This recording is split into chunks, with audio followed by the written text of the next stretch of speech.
ਦੋਸਤੋ ਸਤਿ ਸ਼੍ਰੀ ਅਕਾਲ। ਤੁਸੀਂ ਵੇਖ ਰਹੇ ਹੋ ਅਜੀਤ ਵੈਬ ਟੀਵੀ ਤੇ ਮੈਂ ਮਨਜਿੰਦਰ ਸਿੰਘ ਸਰੋਦ। ਹਰ ਵਾਰ ਦੀ ਤਰ੍ਹਾਂ ਅੱਜ ਅਸੀਂ ਤੁਹਾਡੇ ਨਾਲ ਇੱਕ ਉਸ ਸ਼ਖਸੀਅਤ ਦੇ ਰੂਬਰੂ ਕਰਵਾਵਾਂਗੇ ਜਿਨੇ ਲੰਬਾ ਸਮਾਂ ਆਪਣਾ ਜਿਹੜਾ ਜੀਵਨ ਹੈ ਉਹ ਪੰਜਾਬ ਦੀ ਸਿੱਖ ਕੌਮ ਦੀ ਸੇਵਾ ਦੇ ਲੇਖੇ ਲਾਇਆ। ਮੇਰਾ ਮਤਲਬ ਹੈ ਢਾਡੀ ਕਲਾ ਦੇ ਹਿੱਸੇ ਲਾਇਆ, ਕਿਉਂਕਿ ਸਾਡਾ ਕਾਰਨ ਸੀ ਅੱਜ ਉਸ ਸ਼ਖਸੀਅਤ ਨੂੰ ਤੁਹਾਡੇ ਪੇਸ਼ ਕਰਨ ਦਾ, ਕਿਉਂਕਿ ਜਿਹੜੀ ਸਾਡੀ ਢਾਡੀ ਕਲਾ ਹੈ ਸਿੱਖ ਕੌਮ ਦੀ ਧਰੋਹਰ ਮੰਨੀ ਜਾਂਦੀ। ਗੁਰੂ ਹਰਗੋਬਿੰਦ ਪਾਤਸ਼ਾਹ ਸਾਹਿਬ ਤੋਂ ਇਹ ਸ਼ੁਰੂ ਹੋਈ। ਪਹਿਲਾਂ ਇਸ ਢਾਡੀ ਕਲਾ ਨੂੰ ਆਪਾਂ ਜੇ ਮੰਨੀਏ ਤਾਂ ਜਿਹੜੇ ਉਹ ਢੱਡਾਂ ਨਾਲ ਗਾਉਂਦੇ ਹੁੰਦੇ ਸੀ, ਜੋ ਸਾਡੀਆਂ ਮਹਾਨ ਹਸਤੀਆਂ ਸਨ, ਉਹਨੂੰ ਗਮੰਤਰੀ ਆਖਿਆ ਜਾਂਦਾ ਸੀ। ਗੁਰੂ ਸਾਹਿਬ ਨੇ ਇਸ ਨੂੰ ਸਿੱਖੀ ਦੀ ਪੁੱਠ ਚਾੜ੍ਹ ਕੇ ਢਾਡੀ ਕਲਾ 'ਚ ਦਾ ਜਿਹੜਾ ਵਰਤਾਰਾ ਹੈ ਉਹ ਸ਼ੁਰੂ ਕੀਤਾ। ਸਾਡੇ ਨਾਲ ਅੱਜ ਮੌਜੂਦ ਨੇ ਪੰਜਾਬ ਦੇ ਉੱਘੇ ਪੰਥਕ ਢਾਡੀ ਜਥੇਦਾਰ ਬਲਿਹਾਰ ਸਿੰਘ ਢੀਂਡਸਾ ਮੰਨਵੀ, ਜਿਨ੍ਹਾਂ ਨੇ ਆਪਣੀ ਉਮਰ ਦਾ ਲੰਬਾ ਸਮਾਂ ਇਸ ਕਲਾ ਦੇ ਲੇਖੇ ਲਾਇਆ। ਪਰ ਹੈਰਾਨੀ ਦੀ ਗੱਲ ਹੈ ਵੀ ਸਾਡੀਆਂ ਜਥੇਬੰਦੀਆਂ ਅਤੇ ਸ਼੍ਰੋਮਣੀ ਕਮੇਟੀ ਵੱਲੋਂ ਇਹਨਾਂ ਨੂੰ ਅੱਜ ਤੱਕ ਕਿਤੇ ਕੋਈ ਮਾਨ ਸਨਮਾਨ ਨਹੀਂ ਦਿੱਤਾ ਗਿਆ। ਜਦੋਂ ਪੰਜਾਬ ਦੇ ਅੰਦਰ ਖਾੜਕੂਵਾਦ ਦੌਰਾਨ ਭਾਰੀ ਇੱਥੇ ਕਤਲੋਗਾਰਦ ਅਤੇ ਖੂਨੀ ਹਨੇਰੀ ਜਿਹੜੀ ਆ ਉਹ ਚੱਲ ਰਹੀ ਸੀ, ਉਦੋਂ ਵੀ ਜਥੇਦਾਰ ਜੀ ਨੂੰ ਤਸੱਦਦ ਦਾ ਜਿਹੜਾ ਪੁਲਿਸੀਆ ਤਸੱਦਦ ਦਾ ਉਹ ਸਾਹਮਣਾ ਕਰਨਾ ਪਿਆ। ਸੋ ਸਾਡੇ ਨਾਲ ਮੌਜੂਦ ਨੇ ਬਲਿਹਾਰ ਸਿੰਘ ਜੀ ਢੀਂਡਸਾ ਸਾਹਿਬ, ਸਵਾਗਤ ਹੈ। ਸਤਿ ਸ੍ਰੀ ਅਕਾਲ ਜੀ। ਵਾਹਿਗੁਰੂ ਜੀ ਕਾ ਖਾਲਸਾ, ਵਾਹਿਗੁਰੂ ਜੀ ਕੀ ਫਤਿਹ। ਅਜੀਤ ਟੀਵੀ ਦੇ ਸਮੁੱਚੇ ਸਰੋਤਿਆਂ ਦਾ ਮੈਂ ਸਤਿਕਾਰ ਕਰਨਾ। ਉਹ ਮੇਰੀ ਗੱਲ ਨੂੰ ਸੁਣਨ ਲਈ ਤਿਆਰ ਹੋਏ ਨੇ। ਮੈਂ ਧੰਨਵਾਦੀ ਹਾਂ ਸਰੋਤ ਸਾਹਿਬ ਦਾ, ਜਿਨ੍ਹਾਂ ਨੇ ਮੈਨੂੰ ਉਪਰਾਲਾ ਕਰਕੇ ਲੋਕਾਂ ਦੇ ਪੇਸ਼ ਕਰਨ ਦਾ ਯਤਨ ਕੀਤਾ। ਮੈਂ ਉਹਨਾਂ ਦਾ ਰਿਣੀ ਹਾਂ ਜੀ। ਹਾਂਜੀ ਜਥੇਦਾਰ ਜੀ, ਸਿਹਤ ਠੀਕ ਰਹਿੰਦੀ ਆ? ਸਿਹਤ, ਮੈਂ ਉਮਰ ਦੇ 72ਵੇਂ ਵਰ੍ਹੇ ਜਾ ਰਿਹਾ ਜੀ, ਜਿਸ ਕਰਕੇ ਬਾਕੀ ਅਰੋਗ ਹਾਂ। ਗੋਡਿਆਂ ਦੀ ਬਿਮਾਰੀ ਤੋਂ ਥੋੜਾ ਪੀੜਤ ਹਾਂ, ਬਾਕੀ ਸਭ ਠੀਕ ਹੈ। ਬਾਕੀ ਸਭ ਠੀਕ ਠਾਕ ਚੱਲ ਰਿਹਾ ਜੀ। ਅੱਛਾ, ਤੁਹਾਡੀ ਕਿੰਨੀ ਉਮਰ ਸੀ ਜਦੋਂ ਤੁਸੀਂ ਢਾਡੀ ਕਲਾ ਦੇ ਨਾਲ ਆਪਣਾ ਜਿਹੜਾ ਸੰਬੰਧ ਹੈ ਉਹ ਸ਼ੁਰੂ ਕੀਤਾ, ਜਾਂ ਇਹਦੇ ਨਾਲ ਤੁਹਾਡਾ ਜਿਹੜਾ ਲਗਾਅ ਹੈ ਉਹ ਕਿਹੜੇ ਵਰ੍ਹੇ ਤੋਂ ਸ਼ੁਰੂ ਹੋਇਆ? ਬਹੁਤ ਵਧੀਆ ਸਵਾਲ ਤੁਸੀਂ ਮਨਜਿੰਦਰ ਸਿੰਘ ਜੀ ਪੁੱਛਿਆ। ਮੈਂ ਜੀਵਨ ਦੇ ਵਿੱਚ ਪ੍ਰਾਇਮਰੀ ਸਕੂਲ ਤੋਂ ਹੀ ਆਪਣੀ ਜਿਹੜੀ ਕਵਿਤਾ ਹੈ ਉਹਨੂੰ ਸਟੇਜ ਤੇ ਗਾਉਣਾ ਸ਼ੁਰੂ ਕਰਤਾ ਸੀ। ਮੇਰੇ ਚੇਤੇ ਹੈ, ਚੌਥੀ ਦੇ ਵਿੱਚ ਮੈਂ ਸਟੇਜ ਦੇ ਉੱਤੇ ਨਗਰ ਕੀਰਤਨ ਤੇ ਕਵਿਤਾ ਗਾਈ ਸੀ, ਸੈਦ ਖਾਨ ਦੇ ਇਤਿਹਾਸ ਵਿੱਚੋਂ। ਉਸ ਤੋਂ ਐਸੀ ਲੱਗਣ ਲੱਗੀ ਕਿਉਂਕਿ 1-2 ਰੁਪਈਏ ਬਣ ਗਏ, ਮੰਨ ਲਓ ਬਚਪਨ ਦੇ ਵਿੱਚ ਜੇਬ ਦੇ ਵਿੱਚ ਪੈ ਗਿਆ, ਚਾਅ ਚੜ੍ਹ ਗਿਆ। ਉਸ ਤੋਂ ਬਾਅਦ ਮੈਂ ਸਕੂਲ ਦੀ ਹਰ ਮੀਟਿੰਗ ਦੇ ਵਿੱਚ 6ਵੀਂ ਤੋਂ ਬਾਅਦ ਤਕਰੀਬਨ ਜਿੰਨੀਆਂ ਜਮਾਤਾਂ ਮੈਂ ਪੜ੍ਹੀਆਂ, ਹਰ ਇੱਕ ਮੀਟਿੰਗ, ਹਰ ਇੱਕ ਵਾਰ ਨੂੰ ਮੈਂ ਆਪਣਾ ਕੋਈ ਨਾ ਕੋਈ ਕਲਮ ਪੇਸ਼ ਕਰਦਾ ਸੀ। ਅਤੇ ਬਾਕੀ ਜਦੋਂ ਪਿੰਡ ਦੇ ਵਿੱਚ ਨਗਰ ਕੀਰਤਨ ਹੁੰਦਾ ਤਾਂ ਮੈਂ ਕੋਈ ਨਾ ਕੋਈ ਕਵਿਤਾ ਲੈ ਕੇ ਆਪਣੀ ਬਣਾ ਕੇ ਕਵਿਤਾ ਧਾਰਮਿਕ ਮੈਂ ਪੇਸ਼ ਕਰਦਾ। ਅਤੇ ਜਦੋਂ ਸਾਡੀਆਂ ਜੰਗਾਂ ਆਈਆਂ, 3 ਜੰਗਾਂ ਆਈਆਂ, ਉਹ 3 ਜੰਗਾਂ ਦੇ ਵਿੱਚ ਮੈਂ ਸਕੂਲ ਦੇ ਵਿੱਚ ਆਪਣੀਆਂ ਨਵੀਆਂ ਕਵਿਤਾਵਾਂ ਨੇ ਜਿਹੜੀਆਂ ਉਹ ਸੁਣਾਉਂਦਾ ਰਿਹਾ, ਬਣਾ ਕੇ ਸੁਣਾਉਂਦਾ ਰਿਹਾ ਲੋਕਾਂ ਨੂੰ। ਜਿਹੜੇ ਮੇਰੇ ਵਿਦਿਆਰਥੀ, ਮੇਰੇ ਸਾਥੀ ਸਨ, ਉਹਨਾਂ ਦੇ ਪੇਸ਼ ਕਰਦਾ ਰਿਹਾ। ਜਿਵੇਂ ਮੇਰੀ ਕਵਿਤਾ ਸੀ, ਬੋਲਿਆ ਜੋ ਹੱਲਾ ਬੈਰੀਆਂ ਨੇ ਸਾਡੇ ਉੱਤੇ, ਜਾ ਕੇ ਉਹਨਾਂ ਦੀ ਤੂੰ ਅਲਖ ਮਕਾਈ ਵੇ, ਮੇਰੇ ਫੌਜੀ ਢੋਲਣਾ ਜਿੰਦੜੀ ਵਤਨ ਤੋਂ ਲਾਈ ਵੇ। ਇਹ ਕਵਿਤਾ ਮੈਂ 7ਵੀਂ ਕਲਾਸ ਦੇ ਵਿੱਚ ਲਿਖ ਦਿੱਤੀ ਸੀ। ਅਤੇ 8ਵੀਂ ਕਲਾਸ ਦੇ ਵਿੱਚ ਮਾਹੀ ਮੇਰਾ ਨੀ ਸੂਬੇਦਾਰ, ਸੋਹਣਾ ਸਰਦਾਰ ਲੜਦਾ ਹੱਦਾਂ 'ਤੇ, ਇਹ ਕਵਿਤਾ ਮੇਰੀ ਆਮ ਲੋਕਾਂ ਨੇ ਵੀ ਗਾਈ ਅਤੇ ਮੈਂ ਵੀ ਗਾਈ। ਅਤੇ ਫਿਰ 71 ਦੀ ਜੰਗ ਵੇਲੇ ਤਕਰੀਬਨ ਮੈਂ ਉਸ ਵੇਲੇ ਪੜ੍ਹਨੋਂ ਤਾਂ ਹਟ ਗਿਆ ਸੀ, ਪਰ ਖੇਤੀ ਦੇ ਵਿੱਚ ਮੈਂ ਮਸਰੂਫ ਸੀ ਉਸ ਵੇਲੇ। 71 ਦਾ ਜਦ ਜੰਗ ਲੱਗਿਆ, ਉਦੋਂ ਵੀ ਮੈਂ ਇੱਕ ਕਵਿਤਾ ਰੇਡੀਓ ਸਟੇਸ਼ਨ ਨੂੰ ਵੀ ਭੇਜੀ, ਜਿਹੜੀ ਸੀ ਵੀ ਵਿਹਲਾ ਹੁਣ ਛੱਡ ਫਿਰਨਾ, ਕਰ ਨੌਕਰੀ ਕਰ ਸਰਕਾਰੀ, ਬੈਰੀਆਂ ਨੇ ਹੱਲਾ ਬੋਲਿਆ ਪਈ ਬਿਪਤਾ ਵਤਨ 'ਤੇ ਭਾਰੀ। ਇਸ ਤੋਂ ਮੈਨੂੰ ਲੱਗਣ ਲੱਗਦੀ ਰਹੀ, ਪਰ ਮੇਰਾ ਜੀਵਨ ਅਤੇ ਮੇਰਾ ਪਿਛੋਕੜ ਜਿਹੜਾ ਹੈਗਾ ਉਹ ਬਹੁਤਾ ਸਿੱਖੀ ਨਾਲ ਸੰਬੰਧ ਨਹੀਂ ਸੀ ਰੱਖਦਾ। ਮੇਰੇ ਬਜ਼ੁਰਗ ਸਨ ਜਿਹੜੇ, ਉਹ ਆਮ ਫਿਰਨ ਤੁਰਨ ਵਾਲੇ, ਸਿਗਰਟਾਂ ਬੀੜੀਆਂ ਪੀਣ ਵਾਲੇ ਸਨ। ਘਰ ਦੇ ਵਿੱਚ ਵੱਡਾ ਭਾਰੀ ਹੁੱਕਾ ਸੀ ਅਤੇ ਮੈਨੂੰ ਵਿਰਸੇ ਦੇ ਵਿੱਚੋਂ ਇਹ ਚੀਜ਼ ਪ੍ਰਾਪਤ ਨਹੀਂ ਹੋਈ। ਤਕਰੀਬਨ ਮੇਰਾ ਵੱਡਾ ਭਰਾ ਫੌਜ ਦੇ ਵਿੱਚ ਭਰਤੀ ਹੋ ਗਿਆ, ਜਿਹਨੇ ਮੇਰੇ 'ਤੇ ਹੱਥ ਰੱਖਿਆ, ਮੈਨੂੰ ਉੱਚਾ ਚੁੱਕਣ ਦਾ ਯਤਨ ਵੀ ਕੀਤਾ। ਪਰ ਜਦੋਂ 8ਵੀਂ ਕਲਾਸ ਤੋਂ ਬਾਅਦ ਮੇਰੇ ਪਿਓ ਨੇ ਮੈਨੂੰ ਖੇਤੀ ਦੇ ਵਿੱਚ ਪਾਉਣ ਦਾ ਯਤਨ ਕੀਤਾ, ਮੈਨੂੰ ਪੜ੍ਹਾਈ ਦੇ ਵਿੱਚ ਲਾ ਲਿਆ। ਵੱਡਾ ਭਰਾ ਛੁੱਟੀ ਆਇਆ, ਉਹਨੇ ਸਾਲ ਤੋਂ ਬਾਅਦ ਫਿਰ ਮੈਨੂੰ ਸਕੂਲ 'ਚ ਪਾਤਾ। ਫਿਰ ਮੇਰਾ ਪੜ੍ਹਨ ਨੂੰ ਜੀ ਨਾ ਕੀਤਾ। ਮੈਂ ਮੰਨ ਲਓ ਵੀ ਇੱਕ ਪੜ੍ਹਾਈ ਤੋਂ ਬਾਗੀ ਹੋ ਗਿਆ। ਬਾਗੀ ਹੋ ਕੇ ਮੈਂ ਖੇਤੀ ਕਰ ਲਈ। ਪਹਿਲਾਂ ਬਜ਼ੁਰਗ ਠੇਕੇ 'ਤੇ ਜ਼ਮੀਨ ਦਿੰਦੇ ਸਨ, ਮੈਂ ਖੇਤੀ ਕੀਤੀ। ਖੇਤੀ ਦੇ ਵਿੱਚ ਮੈਂ ਬੜੀ ਨਿਪੁੰਨਤਾ ਕੀਤੀ। ਇਹ ਮੈਂ ਟੀਵੀ 'ਤੇ ਕਹਿ ਰਿਹਾ ਕਿ ਜਦੋਂ ਮੈਂ ਬਿਜਾਈ ਦੇ ਸਿਆੜ ਕੱਢਦਾ ਸੀ, ਲੋਕ ਸਿਆੜ ਦੇ ਵਿੱਚ ਪੈ ਕੇ ਦੇਖਦੇ ਸੀ ਵੀ ਕਿਤੇ ਇਹਦਾ ਕਿਤੋਂ ਵਿੰਗ ਦੀਂਦਾ ਸਿਆੜ ਦੇ ਵਿੱਚ। ਕਹਿਣ ਦਾ ਭਾਵ ਹੈ ਉਰੇ ਬਿਲਕੁਲ ਸਿੱਧੇ ਹੁੰਦੇ। ਸਿੱਧੇ ਉਰੇ ਮੇਰੀ ਇਹ ਮਸ਼ਹੂਰੀ ਸੀ। ਜਦੋਂ ਰਾਲ ਬਗਲਣੀ, ਉਹ ਮੈਨੂੰ ਜੇ 2-3 ਹਾਲ ਵੀ ਚੱਲ ਰਹੇ ਨੇ ਤਾਂ ਉਹਨਾਂ ਕਹਿਣਾ ਵੀ ਰਾਲ ਬਲਿਹਾਰ ਤੂੰ ਬਗਲ, ਤਾਂ ਉਹਦੇ ਵਿੱਚ ਫਿਰ ਮੋੜੇ ਨਹੀਂ ਲਾਉਣੇ ਪਏ। ਉਸ ਤੋਂ ਬਾਅਦ ਖੇਤੀ ਤੋਂ ਬਾਅਦ ਜਦੋਂ ਮੇਰੇ ਵੱਡੇ ਭਰਾ ਨੇ ਮੇਰੀ ਜ਼ਮੀਨ ਮੇਰੇ ਵਿੱਚੋਂ ਹਿੱਸਾ ਵੰਡਾ ਲਿਆ, ਫਿਰ ਖੇਤੀ ਤੋਂ ਮੇਰਾ ਮਨ ਉੱਕ ਗਿਆ। ਇਹ ਕੋਈ 77 ਦੇ ਨੇੜੇ ਦੀ ਗੱਲ ਹੈ। ਬਹੁਤ ਬਾਰਿਸ਼ਾਂ ਪਈਆਂ। ਮੈਂ ਕਲੱਬ ਦਾ ਆਗੂ ਸੀ, ਸਾਡੇ ਪਿੰਡ ਇੱਕ ਕਲੱਬ ਬਣਿਆ ਜਿਹੜਾ ਨੌਜਵਾਨ ਸਭਾ ਜਿਹਨੂੰ ਕਹਿੰਦੇ ਆਪਾਂ, ਉਹ ਕਲੱਬ ਦਾ ਆਗੂ ਸੀ। ਗੁਰਦੁਆਰਾ ਸਾਰਾ ਚੋਣ ਲੱਗ ਪਿਆ, ਚੋਣ ਲੱਗ ਗਿਆ ਸੀ। ਕਲੱਬ ਵਾਲਿਆਂ ਨੇ ਉਪਰਾਲਾ ਕੀਤਾ, ਮਹਾਰਾਜ ਕਿਸੇ ਦੇ ਘਰੇ ਜਾ ਕੇ ਪ੍ਰਕਾਸ਼ ਕੀਤਾ, ਤੇ ਜਿਹੜਾ ਬਾਬਾ ਸੀ ਸਾਰੀ ਆਮਦਨ ਵਗੈਰਾ ਉਹਦੀ ਹੁੰਦੀ ਸੀ, ਤੇ ਉਹਨੂੰ ਵੀ ਫਿਰ ਉੱਥੋਂ ਤੋਰਿਆ। ਫਿਰ ਕਮੇਟੀ ਨੂੰ ਕਿਹਾ ਵੀ ਗੁਰਦੁਆਰਾ ਚੋਰਿਆ ਹੈ। ਉਹ ਕਹਿੰਦੇ ਅਸੀਂ ਕੋਈ ਪੈਸੇ ਕੀ ਕਰੀਏ, ਥੋੜ੍ਹੇ ਨੇ। ਅਸੀਂ ਫਿਰ ਰਾਏ ਕਰਕੇ ਕਲੱਬ ਨੇ ਵੀ ਆਪੇ ਪੈਸੇ ਬਣਦੇ ਰਹਿਣਗੇ, ਇਹ ਗੁਰਦੁਆਰੇ ਦੀ ਛੱਤ ਛੱਡ ਦਿਓ, ਆਪੇ ਹੀ ਕਲੱਬ ਕਮੇਟੀ ਵਾਲੇ ਬਣਾਉਣਗੇ। ਅਸੀਂ ਉਹ 7 ਰਾਤ ਨੂੰ 4 ਵਜੇ ਜਾ ਕੇ 100 ਮੁੰਡਾ ਸੀ ਨਾ ਕਲੱਬ ਦਾ, ਉਹ ਛੱਤ ਸੁੱਟ ਦਿੱਤੀ, ਤੇ ਛੱਤ ਸੁੱਟ ਕੇ ਉਹਨਾਂ ਨੂੰ ਬਣਾਉਣੀ ਪਈ। ਉਹ ਮੇਰਾ ਸਿੱਖੀ ਜੀਵਨ ਉੱਥੋਂ ਸ਼ੁਰੂ ਹੁੰਦਾ। ਉਹ ਜਿੰਨਾ ਚਿਰ ਉਹ ਗੁਰਦੁਆਰਾ ਦੀ ਸਾਹਿਬ ਦੀ ਫਿਰ ਬਿਲਡਿੰਗ ਤਿਆਰ ਨਹੀਂ ਹੋਈ, ਉਹਨਾਂ ਚਿਰ ਮੈਂ ਘਰੇ ਨਹੀਂ ਗਿਆ। ਰੋਟੀ ਦੀ ਡਾਲੀ ਵੀ ਕਰਦਾ ਰਿਹਾ ਤੇ ਨਾਲ ਗੁਰਦੁਆਰੇ ਦਾ ਕੰਮ ਵੀ ਕਰਾਉਂਦਾ ਰਿਹਾ। ਮੇਰੇ ਨਾਲ ਮੇਰਾ ਸਾਥ ਗੁਰਚਰਨ ਸਿੰਘ, ਮੇਰੇ ਪਿੰਡ ਦਾ ਬੰਦਾ, ਮੇਰਾ ਹਾਣੀ ਦਿੰਦਾ ਰਿਹਾ। ਉੱਥੋਂ ਹੀ ਮੇਰਾ ਜੀਵਨ ਬਦਲ ਗਿਆ।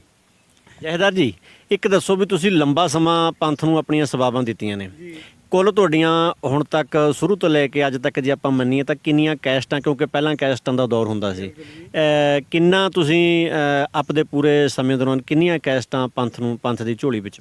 ਅੱਜ ਤੱਕ ਮੈਂ ਜੀ ਸਿੱਖੀ ਇਤਿਹਾਸ ਦੀਆਂ ਤਕਰੀਬਨ 30 ਕੈਸਟਾਂ, ਆਡੀਓ ਕੈਸਟਾਂ ਦੇ ਚੁੱਕਿਆ, ਜਿਹਦੇ ਵਿੱਚ 2 ਮੇਰੀਆਂ ਸੀਡੀਆਂ ਨੇ।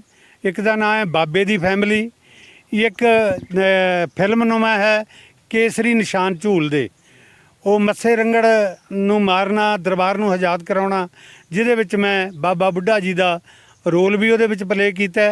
ਇਹ 2 ਮੇਰੀਆਂ ਸੀਡੀਆਂ ਨੇ ਤੇ 30 ਮੇਰੀਆਂ ਆਡੀਓ ਕੈਸਟਾਂ ਚੱਲਦੀਆਂ ਨੇ। ਇੱਕ ਤੁਹਾਡੀ, ਜਿੱਥੋਂ ਤੱਕ ਮੈਨੂੰ ਪਤਾ ਹੈ, ਤੁਹਾਡੀ ਇੱਕ ਕੈਸਟ ਆਈ ਸੀ, ਉਦੋਂ ਅਸੀਂ ਸ਼ਾਇਦ ਮੈਨੂੰ ਲੱਗਦਾ ਵੀ ਛੋਟੇ ਹੁੰਦੇ ਸੀ, ਕੌਮ ਦਾ ਹੀਰਾ ਜੀ। ਉਹਦੀ ਬੜੀ ਚਰਚਾ ਹੋਈ ਸੀ। ਉਹਨੇ ਇੱਕ ਵਾਰ ਤਰਥੱਲੀ ਜਿਹੜੀ ਆ ਉਹ ਮਚਾਤੀ ਸੀ ਮਾਰਕੀਟ ਦੇ ਵਿੱਚ। ਉਹ ਕਿਹੜੇ ਬੰਦੇ ਸੀ ਉਹਦੇ ਤੁਹਾਡੇ ਨਾਲ ਉਦੋਂ, ਤੇ ਉਹ ਕਿਸ ਸੰਬੰਧ ਵਿੱਚ ਬਣੀ ਸੀ, ਜਾਂ ਉਹਦੀ ਜਿਹੜੀ ਰਚਨਾ ਸੀ ਕਿਵੇਂ? ਜਿਹੜੀ ਕੌਮ ਦਾ ਹੀਰਾ ਕੈਸਟ ਸੀ ਜੀ, ਉਹ ਇਤਿਹਾਸ ਸੀਗਾ ਬਹੁਤ ਕਮਾਲ ਦਾ ਨਵਾਬ ਕਪੂਰ ਸਿੰਘ ਦਾ। ਉਹਦੇ ਵਿੱਚ ਜੋ ਕਵਿਤਾਵਾਂ ਸਨ, ਉਹ ਕਵਿਤਾਵਾਂ ਨਵੇਂ ਦੌਰ ਦੀਆਂ ਸੀ। ਜਿਹੜਾ ਹੱਥ ਪਾਊ ਖਾਲਸੇ ਦੀ ਪੱਗ ਨੂੰ, ਖੁਰਾ ਖੋਜ ਨਹੀਂ ਉਹ ਛੱਡਣਾ, ਬੱਬਰ ਵਿੱਚ ਪੰਜਾਬ ਦੇ ਹੁਣ ਫਿਰਦੇ ਬੁਕਦੇ, ਰਾਖ ਸਿੰਘੋ ਰਾਜ ਕਰੂ ਖਾਲਸਾ ਪੰਜਾਬ ਤੇ, ਇਹੋ ਜਿਹੀਆਂ ਉਹਦੇ ਵਿੱਚ ਕਵਿਤਾਵਾਂ ਸੀ। ਉਹ ਕਵਿਤਾਵਾਂ ਸੁਣ ਕੇ ਉੱਧਰੋਂ ਜਿਹੜਾ ਖਾੜਕੂ ਦੌਰ ਹੈ ਉਹ ਤਕਰੀਬਨ ਸ਼ੁਰੂ ਹੋ ਚੁੱਕਿਆ ਸੀ ਥੋੜ੍ਹਾ। ਤੇ ਜਿਹੜੇ ਸਮੇਂ ਦੀ ਸਰਕਾਰ ਸੀ, ਪੁਲਿਸ ਸੀ, ਉਹਨਾਂ ਨੂੰ ਉਹ ਕਵਿਤਾਵਾਂ ਇਹ ਲੱਗੀਆਂ ਵੀ ਇਹ ਬਲਿਹਾਰ ਸਿੰਘ ਦੀ ਕੈਸਟ ਹੈ ਜਿਹੜੀ ਇਹ ਖਾੜਕੂਆਂ ਨੂੰ ਉਤਸ਼ਾਹਿਤ ਕਰਦੀ ਹੈ। ਉਦੋਂ ਤੋਂ ਹੀ ਮੇਰਾ ਜਿਹੜਾ ਪੁਲਿਸ ਦੇ ਨਾਲ ਜਿਹੜਾ ਦੌਰ ਹੈ ਉਹ ਚੱਲ ਪਿਆ। ਭਾਵ ਮੈਂ ਮੂਹਰੇ, ਪੁਲਿਸ ਮੇਰੇ ਪਿੱਛੇ, ਤੇ ਕਿਤੇ ਮੈਂ ਲੁੱਕ ਗਿਆ, ਕਿਤੇ ਮੈਂ ਫੜ ਲਿਆ, ਕਿਤੇ ਮੈਂ ਲੁੱਕ ਗਿਆ, ਇਸ ਤਰੀਕੇ ਨਾਲ। ਯਾਨੀ ਕੌਮ ਦਾ ਹੀਰਾ ਕੈਸਟ ਤੋਂ ਤੁਹਾਡਾ ਪੁਲਿਸ ਦੇ ਨਾਲ ਇੱਟ ਕੁੱਤੇ ਦਾ ਆਪਾਂ ਬੈਰ ਕਹਿ ਲਈਏ ਉਹ ਪੈ। ਕੌਮ ਦੀ ਕੈਸਟ ਹੈ ਜਿਹੜੀ ਕੌਮ ਦਾ ਹੀਰਾ, ਇਹ ਮੈਂ 1999 ਦੇ ਵਿੱਚ ਕਰਾਈ ਸੀ ਜੀ। ਇੱਕ ਤੁਹਾਡੇ ਨਾਲ ਹੁੰਦਾ ਸੀ ਮੇਰਾ ਖਿਆਲ ਹਰਦੇਵ ਸਿੰਘ ਚਹਿਲ ਕੰਗਣਵਾਲ, ਹੈ ਨਾ? ਇਹ ਜਿਹੜੀ ਕੈਸਟ ਅਸੀਂ ਕਰਾਈ ਸੀ ਜੀ, ਇਹਦੇ ਵਿੱਚ ਹਰਦੇਵ ਸਿੰਘ ਚਹਿਲ, ਸ਼ੇਰ ਸਿੰਘ ਨਮੋਲ ਅਤੇ ਦਰਸ਼ਨ ਸਿੰਘ ਸਬਰੀ ਨੇ ਮੇਰਾ ਸਾਥ ਦਿੱਤਾ ਜੀ। ਸਰੰਗੀ ਮਾਸਟਰ ਹੁੰਦੇ ਸੀ ਸ਼ੇਰ ਸਿੰਘ ਨਮੋਲ, ਸਬਰੀ ਸਰੰਗੀ ਮਾਸਟਰ ਹੁੰਦਾ ਸੀਗਾ ਜੀ, ਬਹੁਤ ਤਕੜਾ। ਤਕਰੀਬਨ ਸਰੰਗੀ ਦਾ ਅੱਜ ਤੱਕ ਦਾ ਸਭ ਨਾਲੋਂ ਵੱਡਾ ਉਸਤਾਦ ਹੀ ਮੰਨ ਲਈ ਉਹਨੂੰ, ਬਹੁਤ ਜ਼ਿਆਦਾ। ਅੱਜ ਵੀ ਹੁਣੀ ਇੱਕ ਪਿਛਲੇ ਮਾਰਚ ਦੇ ਵਿੱਚ ਇੱਕ ਢਾਡੀ ਦਰਬਾਰ ਹੋਇਆ, ਤੇ ਮੇਰੇ ਨਾਲ ਸਪੈਸ਼ਲ ਕਹਿ ਕੇ ਭਮੱਦੀ ਸਾਹਿਬ ਨੇ, ਤਰਨਮੁੱਚਰ ਸਿੰਘ ਭਮੱਦੀ ਨੇ, ਕਿ ਉਹਦੇ ਕੋਲੋਂ ਪੁਰਾਣੇ ਰਾਗ ਸੁਣਨੇ ਨੇ, ਉਹਨਾਂ ਦਾ ਉੱਥੇ ਸਨਮਾਨ ਵੀ ਕੀਤਾ। ਤੇ ਸਾਡਾ ਉੱਥੇ 1 ਘੰਟਾ ਪ੍ਰੋਗਰਾਮ ਵੀ ਸੁਣਿਆ, ਜਿਹਦੇ ਵਿੱਚ ਅਸੀਂ ਉਹ ਚੀਜ਼ਾਂ ਸੁਣਾਈਆਂ ਜਿਹੜੇ ਅੱਜ ਦੇ ਢਾਡੀ ਤਕਰੀਬਨ ਜਾਣਦੇ ਤੱਕ ਵੀ ਨਹੀਂ। ਇਹ ਮੇਰਾ ਸ਼ੁਰੂਆਤ ਹੈ ਜੀ ਢਾਡੀ ਪ੍ਰੋਗਰਾਮਾਂ ਦਾ। ਉਸ ਤੋਂ ਬਾਅਦ ਮੈਂ ਇੱਕ ਕੈਸਟ 90 ਦੇ ਵਿੱਚ ਪੇਸ਼ ਕੀਤੀ, ਜਿਹਦਾ ਨਾਂ ਪੁਲਿਸ ਮੁਕਾਬਲਾ ਸੀ। ਉਹ ਬੱਬਰ ਅਕਾਲੀਆਂ ਦੀ ਕੈਸਟ ਸੀ, ਜਿਹਦੇ ਵਿੱਚ ਬਹੁਤ ਵਧੀਆ ਕਵਿਤਾਵਾਂ, 2 ਬੱਬਰ ਸ਼ੇਰਾਂ ਨੇ ਪੁਲਿਸ ਦੇ ਨਾਨੀ ਯਾਦ ਕਰਾਤੀ, ਇਹੋ ਜਿਹੀਆਂ ਕਵਿਤਾਵਾਂ ਉਹਦੇ ਵਿੱਚ ਮੈਂ ਭਰੀਆਂ, ਜਿਹਦੇ ਨਾਲ ਪੁਲਿਸ ਨੂੰ ਹੋਰ ਵੀ ਮੇਰੇ ਤੇ ਗੁੱਸਾ ਆਇਆ ਜਿਹਦੇ ਕਰਕੇ ਮੈਨੂੰ ਬੜੇ ਉਪਰਾਲੇ ਕਰਨੇ ਪਏ, ਘਰੋਂ ਵੀ ਭੱਜਣਾ ਪਿਆ, ਗਾਉਣ ਤੋਂ ਵੀ ਛੁੱਟਣਾ ਪਿਆ। ਫਿਰ ਮੇਰਾ ਪਹਿਲਾ ਜੀਵਨ ਕੁਝ ਇਹੋ ਜਿਹਾ ਹੈ, ਮੈਂ ਲਾਲਚੀ ਪੱਖ ਨਹੀਂ ਆਪਣਾ ਪੂਰਿਆ। ਜਦੋਂ ਮੈਂ ਗਾਉਣ ਲੱਗ ਪਿਆ 82 ਦੇ ਵਿੱਚ ਸਾਡਾ ਮੋਰਚਾ ਲੱਗ ਗਿਆ। ਮੇਰੇ ਸਾਥੀ ਵਿਹਲੇ ਹੋ ਗਏ ਕਿਉਂਕਿ ਮੈਨੂੰ ਮੋਰਚੇ ਦਾ ਚਾਅ ਚੜ੍ਹ ਗਿਆ। ਮੋਰਚੇ ਦੇ ਵਿੱਚ 82 ਤੋਂ 83 ਤੱਕ ਜਿਹੜਾ ਮੋਰਚਾ ਚੱਲਿਆ ਉਹਦੇ ਵਿੱਚ ਮੈਂ 9 ਵਾਰ ਤਾਂ ਆਪਣੇ ਆਪ ਜੱਥੇ ਲੈ ਕੇ ਗ੍ਰਿਫਤਾਰ ਹੋਇਆ। ਕਦੇ 200 ਦਾ ਜੱਥਾ ਲੈ ਗਿਆ, ਕਦੇ 100 ਦਾ ਜੱਥਾ ਲੈ ਗਿਆ। ਤੇ ਦੂਜੀ ਗੱਲ ਤੇ ਬਾਕੀ ਮੈਂ ਪਹਿਲੀ ਵਾਰ ਕੱਕੜਵਾਲ ਦੇ ਜਥੇ ਦੇ ਨਾਲ ਗ੍ਰਿਫਤਾਰ ਹੋਇਆ। ਕਪੂਰਥਲਾ ਜੇਲ੍ਹ ਦੇ ਵਿੱਚ 1 ਮਹੀਨਾ ਰਿਹਾ। ਉਹ ਤੋਂ ਬਾਅਦ ਤੇ ਸਾਡੇ ਡਿਕਟੇਟਰ ਹਰਚੰਦ ਸਿੰਘ ਨੇ ਕਹਿ ਦਿੱਤਾ ਕਿ ਸ਼ਾਹੀ ਗੇਮਾਂ ਦੇ ਵਿੱਚ ਅਸੀਂ ਬਾਹਰਲੇ ਲੋਕਾਂ ਨੂੰ ਦੱਸਾਂਗੇ ਕਿ ਸਾਡੇ ਸਿੱਖਾਂ ਨਾਲ 2 ਨੰਬਰ ਦੇ ਸ਼ਹਿਰੀਆਂ ਵਾਲਾ ਜਿਹੜਾ ਸਲੂਕ ਕੀਤਾ ਜਾਂਦਾ ਹੈ। ਉਹਦੇ ਵਿੱਚ ਫਿਰ ਮੈਨੂੰ 83 ਦੇ ਨਵੰਬਰ ਦੇ ਵਿੱਚ ਫਿਰ ਘਰੋਂ ਚੁੱਕ ਲਿਆ ਪੁਲਿਸ ਨੇ ਚੁੱਕ ਲਿਆ ਤੇ 1 ਮਹੀਨਾ ਮੈਂ ਸੰਗਰੂਰ ਜੇਲ੍ਹ ਦੇ ਵਿੱਚ ਰਿਹਾ। ਉਹਨਾਂ ਦੇ ਵਿੱਚ ਦਿਨਾਂ ਦੇ ਵਿੱਚ ਮੇਰੇ ਘਰ ਵਾਲੀ ਬਹੁਤ ਜ਼ਿਆਦਾ ਬਿਮਾਰ ਸੀ, ਕਪੂਰਥਲੇ ਵੀ ਬਿਮਾਰ ਸੀ। ਕਪੂਰਥਲੇ ਮੈਨੂੰ ਮੇਰੇ ਪਿੰਡ ਦਾ ਇੱਕ ਪੰਚਾਇਤ ਸੈਕਟਰੀ ਪਿੰਡ ਵਾਲਿਆਂ ਨੇ ਲੈਣ ਭੇਜਿਆ ਕਿ ਉਹਦੇ ਘਰ ਵਾਲੀ ਮਰਨ ਵਾਲੀ ਪਈ ਹੈ, ਤੁਸੀਂ ਉਹਨੂੰ ਉੱਥੋਂ ਛੁੱਟੀ ਦਵਾ ਕੇ ਲੈ ਕੇ ਆਓ। ਜਦੋਂ ਉਹਨੇ ਜਾ ਕੇ ਮੈਨੂੰ ਕਿਹਾ ਕਿ ਮੇਰੀ ਚਾਚੀ ਬਹੁਤ ਢਿੱਲੀ ਹੈ, ਬਿਮਾਰ ਹੈ, ਮਰ ਜਾਏਗੀ, ਤੇ ਮੈਂ ਜੋਸ਼ ਦੇ ਵਿੱਚ ਉਹਨੂੰ ਕਿਹਾ ਕਿ ਮੈਂ ਵੀ ਅੱਗੇ ਕੀ ਕਰਨਾ ਹੈ, ਜੇ ਮਰ ਗਈ ਵੱਧ ਤੋਂ ਵੱਧ ਲੱਕੜਾਂ ਤੇ ਧਰਨੀਆਂ ਮੇਰੀ ਡਿਊਟੀ ਹੈ, ਉਹ ਤੁਸੀਂ ਵੀ ਕਰ ਸਕਦੇ ਹੋ। ਮੈਂ ਅਕਾਲੀ ਦਲ ਦੇ ਨਾਂ ਨੂੰ ਧੱਬਾ ਨਹੀਂ ਲਾ ਸਕਦਾ, ਮਾਫੀ ਮੰਗ ਕੇ ਜਾ ਨਹੀਂ ਸਕਦਾ।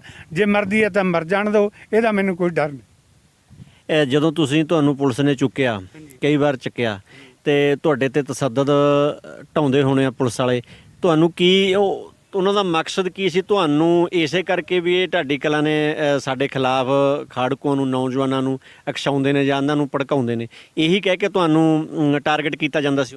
ਇੱਕ ਤਾਂ ਜੀ ਮੇਰੇ ਨਾਲ ਹਰਦੇਵ ਸਿੰਘ ਕੰਗਣਵਾਲ ਗਾਉਂਦਾ ਸੀ, ਉਹ 90 ਦੇ ਵਿੱਚ ਫਰਾਰ ਹੋ ਗਿਆ, ਭਾਵ ਉਹ ਖਾੜਕੂ ਸਭਾ ਦੇ ਵਿੱਚ ਚਲਾ ਗਿਆ। ਇੱਕ ਤਾਂ ਪੁਲਿਸ ਨੂੰ ਇਹ ਰਿਹਾ ਵੀ ਇਹਦੇ ਕੋਲੇ ਹਰਦੇਵ ਸਿੰਘ ਆਉਂਦਾ ਹੋਣਾ। ਦੂਜਾ, ਮੈਂ ਆਪਣੇ ਗਾਉਣ ਵਾਲੇ ਜੀਵਨ 'ਚ ਬੜੀ ਬਾਬਾ ਮਾਨਤਾ ਖੱਟੀ ਸੀ। ਬਹੁਤ ਮੁੰਡੇ ਜਿਹੜੇ ਇਸ ਖਾੜਕੂ ਲਹਿਰ ਵਿੱਚ ਸਨ, ਉਹਨਾਂ ਦੇ ਨਾਲ ਮੇਰਾ ਬਾਹ ਵਾਸਤਾ ਸੀ। ਜਿਵੇਂ ਜਸਪਾਲ ਸਿੰਘ ਫੌਜੀ ਸਿਉੜਾ ਜਿਹੜਾ, ਉਹ ਮੇਰਾ ਇੱਕ ਸ਼ਾਗਿਰਦ ਹੀ ਮੰਨ ਲਓ। ਉਹ ਮੈਨੂੰ ਬਾਬਾ ਜੀ ਕਹਿ ਕੇ ਬੁਲਾਉਂਦਾ ਸੀ ਤੇ ਹਰ ਇੱਕ ਚੰਗੇ ਕੰਮ ਨੂੰ ਮੇਰੀ ਰਾਏ ਵੀ ਲੈਂਦਾ ਸੀ। ਸਰਕਾਰ ਨੂੰ ਇਹ ਸੀ ਕਿ ਇਹਦੇ ਕੋਲ ਰਹਿੰਦੇ ਨੇ, ਉਹ ਮੈਨੂੰ ਜਦੋਂ ਵੀ ਕੁੱਟਦੇ ਸੀ। ਕੁੱਟੇ ਇੱਕ ਥਾਵੇਂ ਨਹੀਂ, ਇੱਕ ਵਾਰ ਮੈਨੂੰ 92 ਵਿੱਚ ਮੈਂ ਗਾਉਣ ਚੱਲਿਆ, ਗੁਰੂ ਅਰਜਨ ਦੇਵ ਮਹਾਰਾਜ ਜੀ ਦਾ ਸ਼ਹੀਦੀ ਦਿਨ ਸੀ। ਤੋ ਉਹਨਾਂ ਦੇ ਜਿਹੜੀ CID ਆ, ਉਹਨਾਂ ਨੇ CID ਨੇ ਪਤਾ ਕਰ ਲਿਆ ਵੀ ਹੁਣ ਮਲੇਰਕੋਟਲੇ ਮਿੰਨੀ ਬੱਸ ਦੇ ਵਿੱਚੋਂ ਉਤਰ ਰਿਹਾ ਹੈ। ਉੱਥੇ ਮੈਨੂੰ ਜਿਹੜੇ ਉਹਨਾਂ ਦੇ ਕੈਟ ਸੀਗੇ ਪੁਲਿਸ ਦੇ, ਉਹਨਾਂ ਨੇ ਉਤਰਦਿਆਂ ਨੇ ਬਾਂਹ 'ਚੋਂ ਫੜ ਲਿਆ, ਤੈਨੂੰ DSP ਬੁਲਾਉਂਦਾ। ਤੇ ਮੈਂ ਇੱਕ ਮੇਰੇ ਕੁਦਰਤੀ ਮੇਰੇ ਪਿੰਡ ਦਾ ਬੰਦਾ ਸੀ ਨਾਹਰ ਸਿੰਘ, ਉਹਨੂੰ ਦੱਸਤਾ ਵੀ ਇਹ ਮੈਨੂੰ ਲੈ ਕੇ ਜਾਂਦੇ ਨੇ, ਤੂੰ ਪ੍ਰਧਾਨ ਨੂੰ ਦੱਸ ਦੇ, ਚੰਦੂ ਰਾਏ ਨੂੰ ਦੱਸ ਦੇ। ਉਹਨੇ ਉਹਨੂੰ ਦੱਸ ਦਿੱਤਾ, ਪਰ ਮੈਨੂੰ ਉਹ ਲੈ ਕੇ ਨਹੀਂ ਗਿਆ DSP ਦੇ, ਉਹ ਮੈਨੂੰ ਕੁੱਪ ਚੌਂਕੀ 'ਚ ਲੈ ਗਿਆ। ਉੱਥੇ ਮੇਰੇ ਤਲਾਸ਼ੀ ਵਗੈਰਾ ਲੈ ਕੇ ਉਹਨਾਂ ਨੇ ਮੈਨੂੰ ਬੰਨ੍ਹ ਕੇ ਬਿਠਾ ਦਿੱਤਾ। ਉੱਥੋਂ ਰਾਤ ਨੂੰ ਟੈਂਪੂ ਆਇਆ, ਉਹ ਚੁੱਕ ਕੇ ਮੈਨੂੰ ਆਪਣੇ ਲੋਹਟਬੱਦੀ ਚੌਂਕੀ 'ਚ ਲੈ ਗਿਆ, ਜਿੱਥੇ ਮੇਰੇ ਬਾਹਾਂ ਦੇ ਵਿੱਚ ਮਗਰ ਰੱਸਾ ਪਾ ਕੇ ਉਹਨਾਂ ਨੇ ਮੈਨੂੰ ਉੱਪਰ ਟੰਗ ਲਿਆ। 1 ਮਿੰਟ ਤੋਂ ਬਾਅਦ ਮੇਰੀਆਂ ਬਾਹਾਂ ਮੋਢਿਆਂ ਦੇ ਵਿੱਚੋਂ ਨਿਕਲ ਗਈਆਂ, ਮੈਂ ਥੱਲੇ ਡਿੱਗ ਪਿਆ। ਤੇ ਉਸ ਤਰ੍ਹਾਂ ਉਹਨਾਂ ਨੇ ਕੰਧ ਨਾਲ ਲਾ ਕੇ ਫਿਰ ਮੇਰੀਆਂ ਬਾਹਾਂ ਜਿਹੜੇ ਮੋਢਿਆਂ ਤੋਂ ਵਿੱਚ ਪਾ ਦਿੱਤੀਆਂ। ਉੱਥੋਂ ਦੂਜੇ ਦਿਨ ਸਵੇਰੇ ਹੀ ਮੈਨੂੰ ਚੁੱਕਿਆ, ਉਹਨਾਂ ਨੇ ਸੰਦੌੜ ਚੌਂਕੀ ਲੈ ਆਉਂਦਾ। ਸੰਦੌੜ ਚੌਂਕੀ ਦੇ ਵਿੱਚ ਉਹਨਾਂ ਨੇ ਫਿਰ ਕੰਧ ਦੇ ਉੱਪਰ ਇੱਕ ਰੱਖ ਕੇ ਸਫੈਦੇ ਦਾ ਡਾਹਣਾ, ਫਿਰ ਮੇਰੇ ਡੌਲਿਆਂ ਦੇ ਵਿੱਚ ਰੱਸਾ ਪਾ ਕੇ ਫਿਰ ਮੈਨੂੰ 15 ਮਿੰਟ ਲਟਕਾ ਕੇ ਰੱਖਿਆ, ਜਿਹਦੇ ਵਿੱਚ ਮੇਰਾ ਬਹੁਤ ਚੰਗਿਆੜਾ ਵੀ ਮੰਨ ਲਿਓ ਪਈਆਂ ਤੇ ਪਾਣੀ ਵੀ ਮੇਰੇ ਸਰੀਰ ਵਿੱਚੋਂ ਤਤੀਰੀਆਂ ਦੀ ਤਰ੍ਹਾਂ ਚੱਲਦਾ ਰਿਹਾ ਤੇ ਬਹੁਤ ਤਸ਼ੱਦਦ। ਦੂਜੇ ਦਿਨ ਫਿਰ ਸੰਦੌੜ ਚੌਂਕੀ ਦੇ ਵਿੱਚ ਹੀ ਮੇਰੇ ਗੋਡਿਆਂ ਦੇ ਉੱਤੇ ਉਹਨਾਂ ਨੇ ਘੋਟਣਾ ਰੱਖ ਕੇ 2 ਸਿਪਾਹੀ ਉੱਪਰ 3 ਬੰਦਿਆਂ ਨੇ ਆਲੇ ਦੁਆਲੇ ਲੱਤਾਂ ਫੜ ਕੇ ਇੱਕ ਮੇਰੇ ਮੋਢਿਆਂ ਤੇ ਬੈਠ ਕੇ ਮੇਰੇ ਤੇ ਘੋਟਣਾ ਫੇਰਿਆ। ਚੌਥੇ ਦਿਨ ਫਿਰ ਉਹਨਾਂ ਨੇ ਮੇਰੀਆਂ ਲੱਤਾਂ ਨੂੰ ਪਾੜਿਆ, ਉੱਥੋਂ ਤੱਕ ਪਾੜਿਆ ਜਿੱਥੋਂ ਤੱਕ ਮੰਨ ਲਈਏ ਵੀ ਜੇ ਇੱਕ ਸੂਤ ਪਰ ਵੀ ਹੋਰ ਖਿੱਚੀਆਂ ਗਈਆਂ ਤਾਂ ਮੇਰਾ ਜਿਹੜਾ ਗਬਲਾ ਸਰੀਰ ਦਾ ਪਾਲਟ ਹੈ ਉਹ ਪਾਟ ਜਾਏਗਾ। ਬਹੁਤ ਜ਼ਿਆਦਾ ਤਸ਼ੱਦਦ ਉਹਨਾਂ ਨੇ ਮੇਰੇ ਤੇ ਕੀਤਾ। ਉਦੋਂ ਅਗਲੀ ਰਾਤ ਉਹ ਮੈਨੂੰ ਲੱਡੇ ਕੋਠੀ ਛੱਡਾਏ, ਇਹ ਕਹਿ ਕੇ ਤੇਰਾ ਰੱਬ ਰੱਖਾ। ਉੱਥੇ ਕਮਰੇ ਦੇ ਵਿੱਚ ਕੋਈ ਜੂਨ ਦਾ ਮਹੀਨਾ ਸੀ, ਕਮਰੇ ਦੇ ਵਿੱਚ ਕੋਈ ਮੋਰੀ ਨਹੀਂ ਸੀ, ਕਮਰੇ ਦੇ ਵਿੱਚੋਂ ਕਿਧਰੇ ਹਵਾ ਨਹੀਂ ਸੀ ਜਾਂਦੀ, ਥੱਲੇ ਗਰਮ ਭੂਰਾ ਸੀ, ਲੱਤਾਂ ਨੂੰ ਉਹਨਾਂ ਨੇ ਸੁਹਾਗਾ ਲਾਇਆ ਹੋਇਆ ਸੀ, ਇੱਕ ਪਾਣੀ ਦਾ ਡੱਬਾ ਰੱਖਿਆ ਹੋਇਆ ਸੀ। ਗਰਮੀ ਨਾਲ ਕੱਪੜੇ ਭਿੱਜ ਕੇ ਰਜਾਈ ਵਰਗੇ ਮੋਟੇ ਹੋ ਗਏ। ਤੇ ਪਰ ਮੈਂ ਪਤਾ ਨਹੀਂ ਕਿੰਨੇ ਕੁ ਪਾਠ ਚੌਪਈ ਸਾਹਿਬ ਦੇ ਅਤੇ ਕਿੰਨੇ ਕੁ ਪਾਠ ਆਪਣੇ ਜਪਜੀ ਸਾਹਿਬ ਦੇ ਉੱਥੇ ਬੈਠਾ ਕਰਦਾ ਰਿਹਾ। ਤੇ ਬਾਹਰ ਜਿਹੜਾ ਤਸ਼ੱਦਦ ਕੂਕਾਂ ਮੈਂ ਸੁਣਦਾ ਰਿਹਾ ਤੇ ਨਾਲ ਮਨ ਵਿੱਚ ਆਉਂਦਾ ਰਿਹਾ ਵੀ ਤੇਰੀ ਵੀ ਵਾਰੀ ਆਉਣ ਲੱਗੀ ਹੈ, ਆਉਣ ਵਾਲੀ ਹੈ। ਪਰ ਉੱਥੇ 6-7 ਦਿਨ ਰਹਿਣ ਨਾਲ ਮੈਨੂੰ ਕਿਸੇ ਨੇ ਬੁਲਾਇਆ ਨਹੀਂ। ਸਵੇਰ ਸ਼ਾਮ ਰੋਟੀ ਖਵਾ ਦਿੰਦੇ ਤੇ ਲੈਟਰੀਨ ਕਰਾ ਦਿੰਦੇ।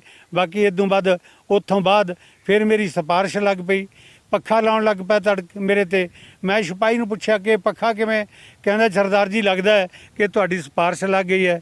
ਉਸ ਤੋਂ ਦੂਸਰੇ ਦਿਨ ਮੈਨੂੰ ਉੱਥੋਂ ਮਲੇਰਕੋਟਲੇ ਭੇਜ ਦਿੱਤਾ ਗਿਆ ਤੇ ਮੇਰੇ ਪਰਿਵਾਰ ਵਾਲੇ ਸੁਖਦੇਵ ਸਿੰਘ ਬਰਾੜ ਡੀਐਸਪੀ ਤੋਂ ਮੈਨੂੰ ਕਿਹਾ ਗਿਆ। ਸਰੀਰ ਹੈ ਜਿਹੜਾ ਮੇਰਾ ਉਹ ਪਾੜ ਕੇ ਪੁੱਠੇ ਤਵੇ ਵਰਗਾ ਕਾਲਾ ਹੋਇਆ ਪਿਆ ਸੀ। ਮੇਰੇ ਪਿੰਡ ਦੀਆਂ ਜਨਾਨੀਆਂ ਬੰਦੇ ਜਿਹੜੇ ਮੇਰੀ ਖਬਰ ਲੈਣ ਆਉਂਦੇ ਉਹ ਖਬਰ ਲੈਣ ਤੋਂ ਪਹਿਲਾਂ ਹੀ ਪੱਬਾਂ ਮਾਰ ਕੇ ਰੋਣ ਲੱਗ ਜਾਂਦੇ ਮੇਰੇ ਸਰੀਰ ਨੂੰ ਦੇਖ ਕੇ। ਜਹਦਾਰ ਜੀ ਅਸੀਂ ਵੀ ਸਮਝਦੇ ਹਾਂ ਤੁਸੀਂ ਭਾਵੁਕ ਹੁੰਦੇ ਹੋ ਵੀ ਠੀਕ ਹੈ, ਉਹ ਬੜਾ ਮਾੜਾ ਸਮਾਂ ਹੋਊਗਾ। ਇੱਕ ਵਾਰ ਤਾਂ ਤੁਹਾਨੂੰ ਐਂ ਲੱਗਦਾ ਹੋਣਾ ਵੀ ਇਹ ਹੁਣ ਹੋਰਾਂ ਦੀ ਤਰ੍ਹਾਂ ਜਿਵੇਂ ਹੋਰਾਂ ਨੌਜਵਾਨਾਂ ਦੇ ਉਸ ਸਮੇਂ ਅਕਸਰ ਪੁਲਿਸ ਮੁਕਾਬਲੇ ਸੀ ਜਿਹੜੇ ਉਹ ਬਣਾਏ ਜਾਂਦੇ ਸੀ, ਤੇ ਤੁਹਾਨੂੰ ਵੀ ਲੱਗਦਾ ਹੋਣਾ ਵੀ ਹੁਣ ਮੈਨੂੰ ਵੀ ਖਤਮ ਕਰ ਦੇਣਗੇ।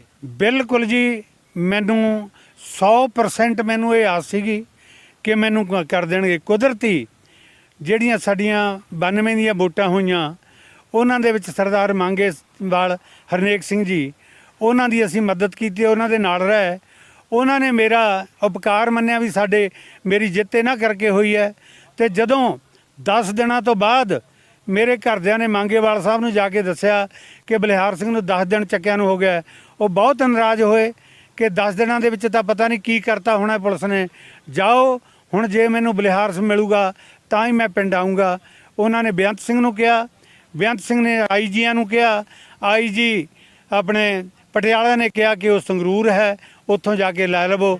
ਤੇ ਫਿਰ ਮੈਂ ਉੱਥੋਂ ਆਇਆ। ਮੇਰੇ ਘਰ ਦੇ ਉਹਨਾਂ ਦਿਨਾਂ ਦੇ ਵਿੱਚ ਮੁਕਾਬਲੇ ਹੁੰਦੇ ਸੀ ਕਿ ਆ ਫਲਾਣੇ ਥਾਂ ਮੁਕਾਬਲਾ ਹੋਇਆ, ਉੱਥੇ ਇੱਕ ਧੌਲਿਆਂ ਵਾਲਾ ਬੰਦਾ ਵੀ ਹੈ, ਉੱਥੇ ਜਾ ਕੇ ਇਹ ਦੇਖ ਕੇ ਵੀ ਆਉਂਦੇ ਰਹੇ ਵੀ ਕਿਤੇ ਸਾਡਾ ਬੰਦਾ ਤਾਂ ਨਹੀਂ ਉਸ ਮੁਕਾਬਲੇ 'ਚ ਮਾਰਿਆ। ਯਾਨੀ ਉਸ ਸਮੇਂ ਪਰਿਵਾਰ ਨੂੰ ਇਹ ਸ਼ੱਕ ਸੀ ਵੀ ਸ਼ਾਇਦ ਤੁਹਾਨੂੰ ਵੀ ਪੁਲਿਸ ਨੇ ਮੁਕਾਬਲੇ ਦੇ ਵਿੱਚ ਖਤਮ ਕਰ ਦਿੱਤਾ। ਪਰਿਵਾਰ ਬੇਆਸ ਕਰੀ ਬੈਠਾ ਸੀਗਾ ਜੀ, ਭੋਗ ਪਾਉਣ ਦੀ ਤਿਆਰੀ ਕਰ ਰਿਹਾ ਸਨ। ਇੱਥੇ ਤੱਕ ਗੱਲ ਪਹੁੰਚ ਗਈ ਸੀਗੀ ਜੀ। ਸੋ ਚਲੋ ਇਹ ਤਾਂ ਤੁਹਾਡੇ ਤੇ ਪੁਲਿਸੀਆ ਤਸ਼ੱਦਦ ਬਹੁਤ ਹੋਇਆ। ਫਿਰ ਤੁਹਾਡਾ ਜਿਹੜਾ ਢਾਡੀ ਸਫ਼ਰ ਸੀ ਉਹ ਵੀ ਨਾਲੋਂ ਨਾਲ ਜਾਰੀ ਰਿਹਾ ਕਿ ਉਸ ਤੋਂ ਬਾਅਦ ਫਿਰ ਤੁਸੀਂ ਇੱਕ ਕਹਿ ਲਈਏ ਵੀ ਇਹ ਤੋਂ ਥੋੜਾ ਜਿਹਾ ਪਾਸੇ ਹਟ ਗਏ? ਜਦੋਂ ਮੈਂ ਆਉਂਦਾ ਰਿਹਾ ਮੈਨੂੰ ਹੋਰ ਵੀ ਉਤਸ਼ਾਹ ਚੜ੍ਹਦਾ ਰਿਹਾ। ਜਿਵੇਂ ਮੈਂ ਕਿਹਾ ਵੀ ਜਿਹੜਾ ਹੱਥ ਪਾਊ ਖਾਲਸੇ ਦੀ ਪੱਗ ਨੂੰ ਖੁਰਾ ਖੋਜ ਨਹੀਂ ਛੱਡਣਾ। ਇਹ ਤੋਂ ਵੀ ਗਰਮ ਕਿਤਾਬਾਂ ਲੈ ਕੇ ਇਤਿਹਾਸ ਨਾਲ, ਜਿਵੇਂ ਬੱਬਰਾਂ ਦਾ ਇਤਿਹਾਸ ਲੈ ਕੇ ਆਇਆ ਮੈਂ। ਬੱਬਰਾਂ ਦੇ ਇਤਿਹਾਸ ਵਿੱਚ ਬਹੁਤ ਤਕੜੀਆਂ ਮੁਕਾਬਲੇ ਦੀਆਂ, ਪੁਲਿਸ ਮੁਕਾਬਲੇ ਦੇ ਵਿੱਚ ਕਵਿਤਾਵਾਂ ਪੇਸ਼ ਕੀਤੀਆਂ। ਭਾਵ ਜਿਉਂ-ਜਿਉਂ ਮੇਰੇ ਤੇ ਤਸ਼ੱਦਦ ਹੁੰਦਾ ਗਿਆ ਉਹ ਤਿਉਂ-ਤਿਉਂ ਮੇਰਾ ਜਿਹੜਾ ਪ੍ਰਚਾਰ ਹੈ ਜਿਹੜਾ ਉਹ ਤਿੱਖਾ ਦਸ਼ਾ ਵੱਲ ਨੂੰ ਤਿੱਖਾ ਹੁੰਦਾ ਗਿਆ ਜੀ। ਤੇ ਉਸ ਤੋਂ ਬਾਅਦ 93 ਦੇ ਵਿੱਚ ਫਿਰ ਮੈਨੂੰ ਅਮਰਗੜ੍ਹ ਪੁਲਿਸ ਨੇ ਚੱਕ ਲਿਆ। ਗੁਰਮੇਲ ਸਿੰਘ ਥਾਣੇਦਾਰ ਸੀ। 3 ਦਿਨ ਮੈਨੂੰ ਡੰਗਰਾਂ ਵਾਂਗ ਸੰਗਲਾਂ ਨਾਲ ਉਹਨਾਂ ਨੇ ਕਿੱਲੇ ਦੇ ਨਾਲ ਬੰਨ੍ਹ ਕੇ ਰੱਖਿਆ। ਮੇਰੇ ਕੋਲ ਕੋਈ ਨਹੀਂ ਗਿਆ। ਤੀਜੇ ਦਿਨ ਆ ਕੇ ਉਹ ਗੁਰਮੇਲ ਸਿੰਘ ਨੇ ਮੈਨੂੰ ਖਿਲਾਇਆ। ਉਹਨੇ ਤਕਰੀਬਨ 100 ਕੁ ਗੂਦਾ ਜਿਹੜਾ ਉਹ ਮੇਰੇ ਗਰਦਨ ਦੇ ਵਿੱਚ, ਮੇਰੇ ਜਾਬਾਂ ਦੇ ਥੱਲੇ ਮਾਰਿਆ ਤੇ ਨਾਲ 100 ਦੀ 100 ਉਹਨੇ ਮੈਨੂੰ ਗਾਲ ਵੀ, ਇੱਕ ਤੋਂ ਇੱਕ ਭੈੜੀ ਗਾਲ, ਭੈਣ ਦੀ, ਮਾਂ ਦੀ, ਧੀ ਦੀਆਂ ਗਾਲਾਂ ਵੀ ਕੱਢੀਆਂ, ਜਿਹਦਾ ਮੈਨੂੰ ਰੋਸ ਹੋਇਆ। ਉਸ ਤੋਂ ਬਾਅਦ ਉਹਨੇ 6-7 ਬੰਦੇ ਸੱਦ ਲਏ।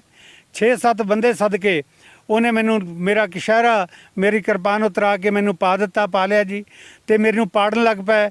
ਇੱਕ ਬੰਦਾ ਹੱਥ ਬੰਨ੍ਹ ਕੇ ਹੱਥਾਂ 'ਚ ਪੈਰ ਫਸਾ ਕੇ ਮੇਰੇ ਮੋਢਿਆਂ ਤੇ ਬੈਠ ਗਿਆ ਤੇ 3 ਬੰਦੇ ਬਰਾਬਰ ਇੱਧਰ, 3 ਇੱਧਰ ਬੈਠ ਗਏ ਤੇ ਮੈਨੂੰ ਖਿੱਚਣ ਲੱਗ ਗਏ। ਇੱਥੇ ਤੱਕ ਖਿੱਚਿਆ ਕਿ ਉਦੋਂ ਇੱਕ ਅੱਧਾ ਸੂਤ ਵੀ ਜੇ ਲੱਤਾਂ ਅੱਧੇ ਜਾਂਦੀਆਂ ਤਾਂ ਮੈਂ ਪਾੜ ਜਾਂਦਾ।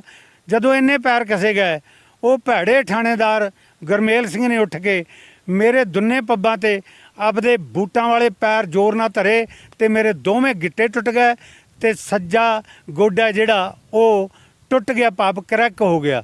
ਤੇ ਉਦੋਂ ਤੁਰਨ ਤੋਂ ਮੈਂ ਸਮਰੱਥ ਹੋ ਗਿਆ।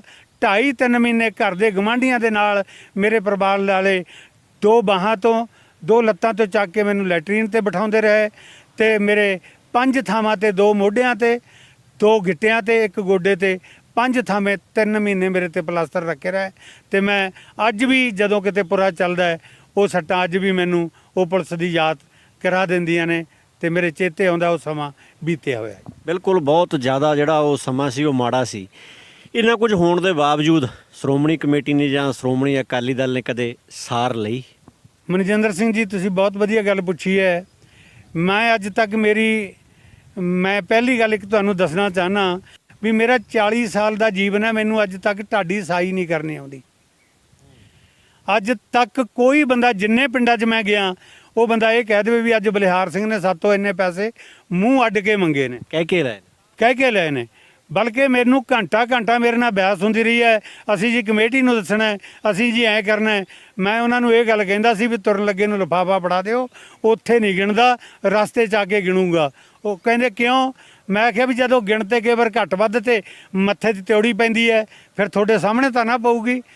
ਅਸੀਂ ਆਪਣੇ ਦਰਸ਼ਕਾਂ ਨੂੰ ਇਹ ਗੱਲ ਦੱਸਣੀ ਲਾਜ਼ਮੀ ਸਮਝਦੇ ਹਾਂ ਕਿ ਬਲਿਹਾਰ ਸਿੰਘ ਢੀਂਡਸਾ ਇੱਕ ਉਹ ਅਹਿਮ ਸ਼ਖਸੀਅਤ ਨੇ ਧਾਰਮਿਕ, ਜਿਨ੍ਹਾਂ ਵੱਲੋਂ 40 ਸਾਲ ਦੇ ਸਮੇਂ ਦੌਰਾਨ ਇਹਨਾਂ ਵੱਲੋਂ ਇਹ ਗੱਲ ਬੜੇ ਜ਼ੋਰ ਨਾਲ ਤੇ ਮਾਣ ਨਾਲ ਆਖੀ ਜਾ ਰਹੀ ਹੈ ਵੀ ਜਦੋਂ ਪਿੰਡਾਂ ਦੇ ਵਿੱਚ ਸਾਈਆਂ ਲਾਉਣ ਜਾਂਦੇ ਸੀ ਤਾਂ ਪੈਸੇ ਕਿਤੇ ਮੰਗ ਕੇ ਨਹੀਂ ਲਏ। ਹਾਲਾਂਕਿ ਆਮ ਤੌਰ ਤੇ ਚੱਲਦਾ ਇਹ ਆ ਵੀ ਪਹਿਲਾਂ ਰੁਪਈਏ ਜੇਬ ਦੇ ਵਿੱਚ ਪੈਂਦੇ ਨੇ ਤੇ ਉਸ ਤੋਂ ਮਗਰੋਂ ਪ੍ਰੋਗਰਾਮ ਕਰਦੇ ਆ। ਮੈਂ ਅਮਨੇ ਨੂੰ ਵੀ ਜਦੋਂ ਅਸੀਂ ਆ ਰਹੇ ਸੀ ਗੱਲ ਦੱਸ ਰਿਹਾ ਸੀ ਵੀ ਇਹਨਾਂ ਦਾ ਬੜਾ ਲੰਬਾ ਜਿਹੜਾ ਉਹ ਸਫ਼ਰ ਹੈ। ਜਥੇਦਾਰ ਜੀ, ਫਿਰ ਕਿਸੇ ਨੇ ਤੁਹਾਡੀ ਉਸ ਤੋਂ ਮਗਰੋਂ ਇੰਨਾ ਕੁਝ ਹੋਣ ਦੇ ਬਾਵਜੂਦ, ਮੈਂ ਪਹਿਲਾਂ ਵੀ ਤੁਹਾਨੂੰ ਸਵਾਲ ਕੀਤਾ, ਵੀ ਸਾਰ ਨਹੀਂ ਲਈ? ਜਿਹੜੀਆਂ ਜੀ ਪ੍ਰਾਈਵੇਟ ਸੰਸਥਾਵਾਂ ਨੇ, ਜਿਵੇਂ ਮੰਨ ਲਓ ਇੱਕ ਮੇਰੇ ਬਹੁਤ ਦੋਸਤ ਬਣੇ ਨੇ ਉਸੇ ਵੇਲੇ ਤੋਂ, ਜਿਹੜੀ ਕੌਮ ਦਾ ਹੀਰਾ ਕੈਸਟ ਕਰਾਈ ਸੀ, ਉਹ ਘਮਾਣ ਜਿਹੜਾ ਗੀਤਕਾਰ ਹੈ ਉਹਦੇ ਜਰਨੈਲ ਘਮਾਣ ਨੇ ਕਰਾਈ ਸੀ ਤੇ ਉਹਦਾ ਦੋਸਤੀ ਸੀ ਸਾਡੇ ਸੁਰਿੰਦਰ ਸਿੰਘ ਜੀ ਟ੍ਰਿਬਿਊਨ ਵਾਲਿਆਂ ਨਾਲ, ਜਿਹੜੇ ਸਬ ਐਡੀਟਰ ਸਨ। ਉਹ ਸਾਰੀ ਕੈਸਟ ਦੇ ਵਿੱਚ ਕੋਲੇ ਸਾਡੇ ਬੈਠੇ ਰਹੇ। ਮੈਂ ਕਿਤੋਂ ਇੱਕ ਲਫ਼ਜ਼ ਵੀ ਨਹੀਂ ਉਕਿਆ। ਜਿੰਨਾ ਮੇਰਾ ਮਤਲਬ ਲੈਕਚਰ ਸੀ ਮੈਂ ਉਹਦੇ ਸਮੇਂ ਦੇ ਵਿੱਚ ਹੀ ਪੂਰਾ ਕਰਦਾ ਰਿਹਾ, ਕਿਤੇ ਦੁਬਾਰੇ ਮੈਨੂੰ ਰਿਪੀਟ ਨਹੀਂ ਕਰਨਾ ਪਿਆ। ਤੇ ਉਹ ਤੋਂ ਬਾਅਦ ਉਹਨਾਂ ਨੇ ਮੇਰੀ ਇੰਟਰਵਿਊ ਕੀਤੀ, ਸਰਦਾਰ ਸੁਰਿੰਦਰ ਸਿੰਘ ਜੀ ਨੇ। ਉਹ ਮੈਨੂੰ ਕਹਿਣ ਲੱਗੇ ਵੀ ਬੜਾ ਵਧੀਆ ਬੋਲਦਾ ਹੈ, ਵੀ ਤੂੰ ਬੜੀ ਸਫਲਤਾ ਨਾਲ ਬੋਲਿਆ ਹੈ, ਤੂੰ ਕੈਸਟ ਬਾਜ਼ਾਰ ਦੇ ਵਿੱਚ ਲੇਟ ਕਿਉਂ ਚੱਲਿਆ? ਮੈਂ ਆਖਿਆ ਜੀ ਸੁਰਿੰਦਰ ਸਿੰਘ ਜੀ, ਮੈਂ ਕੈਸਟ ਇਤਿਹਾਸ ਦੀ ਕਰਨਾ ਇੱਕ ਇਤਿਹਾਸ ਦੇ ਨਾਲ ਇੱਕ ਧੋਖਾ ਸਮਝਦਾ। ਉਹ ਕਹਿਣ ਲੱਗੇ ਵੀ ਕੀ ਗੱਲ? ਮੈਂ ਆਖਿਆ ਜਿਹੜਾ ਕੈਸਟ ਵਿੱਚ 40 ਜਾਂ 50 ਮਿੰਟਾਂ ਵਿੱਚ ਇਤਿਹਾਸ ਕਹਿਣਾ ਹੈ, ਉਹ ਸਟੇਜ ਤੇ ਮੈਂ 3 ਘੰਟਿਆਂ 'ਚ ਕਹਿਣਾ ਹੈ। ਉਹਦੀਆਂ ਬਰੀਕੀਆਂ, ਉਹ ਕਿਉਂ ਹੋਇਆ, ਕਿਵੇਂ ਹੋਇਆ, ਉਹ ਸਾਰੀਆਂ ਖੋਲ੍ਹ ਕੇ ਦੱਸਣੀਆਂ ਨੇ। ਕੈਸਟ ਦੇ ਵਿੱਚ ਤਾਂ ਸਿਰਫ ਅੰਸ਼ ਹੀ ਦੱਸੇ ਜਾ ਸਕਦੇ ਨੇ। ਇਸ ਲਈ ਉਹ ਮੇਰੀਆਂ ਗੱਲਾਂ ਤੋਂ ਪ੍ਰਭਾਵਿਤ ਹੋਇਆ। ਮੈਨੂੰ ਨਹੀਂ ਸੀ ਪਤਾ ਵੀ ਉਹ ਮੇਰੀ ਇੰਟਰਵਿਊ ਲੈ ਰਿਹਾ ਹੈ। ਤੀਜੇ ਕੁ ਦਿਨ ਟ੍ਰਿਬਿਊਨ ਦਾ ਜਿਹੜਾ ਰੰਗੀਨ ਪੰਨਾ ਹੈ, ਉਹ ਟੋਟਲੀ ਪੰਨਾ, ਪਿਛਲਾ ਪੰਨਾ, ਉਹ ਮੇਰੀ ਇੰਟਰਵਿਊ ਤੇ ਮੇਰੀਆਂ ਫੋਟੋਆਂ ਦੇ ਨਾਲ ਲੱਗਿਆ।